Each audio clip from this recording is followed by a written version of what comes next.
DJ Ajit Hi Ji Hi Ji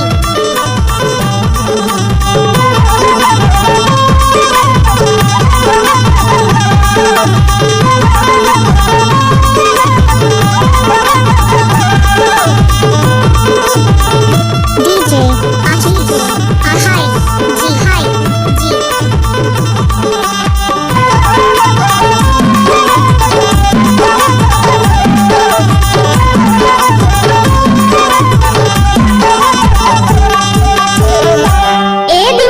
बताना जी। मैं काय करती जान था।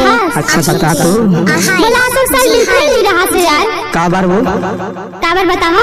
बताना। कितना मुलासों के साल आके डोला सजा के रख जाती तुम नहीं बनती इसका। अच्छा ठीक है ये बतावा तो सुन खास। बता तो। तोला ले जाऊं करके भंवर पर आए संगे वारी दीवानी। DJ Ajit दीवानी से जिंदगी अगर बिताए तहाँ बैठे कुमारी। लेके आऊं दीवानी में संगमा बाजा बारात तोला दुल्हन बना के। ये दीवानी रानी मोर मैं ले जाऊं तोला डोला चढ़ा के रे दो। DJ Ajit दीवानी रानी मोर मैं ले जाऊं तोला डोला चढ़ा के रे दो।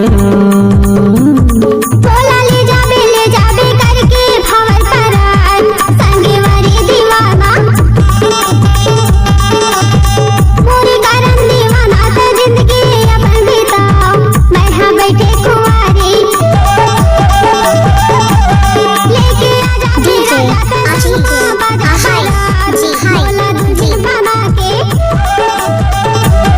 संगे वारी राजा मोर ले जाबे मोला डोला सजा के रिया।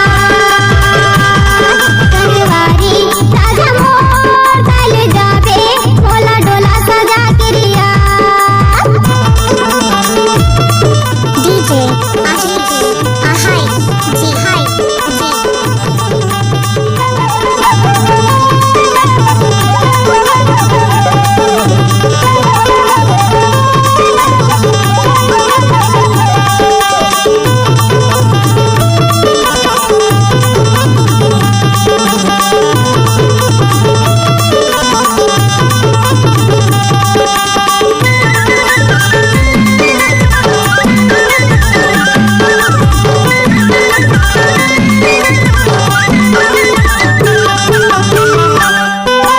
बांसे के लाठी बांसे के डांगनी।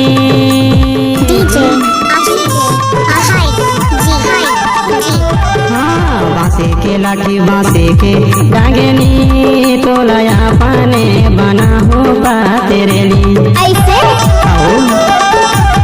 तोलाया पाने बना हो सांगेवारी। औ करा के मांगनी मैं ले जाऊं तोला डोला चढ़ा के रे दो। DJ Ajit Hi Ji Hi मैं ले जाऊं तोला डोला चढ़ा के रे दो।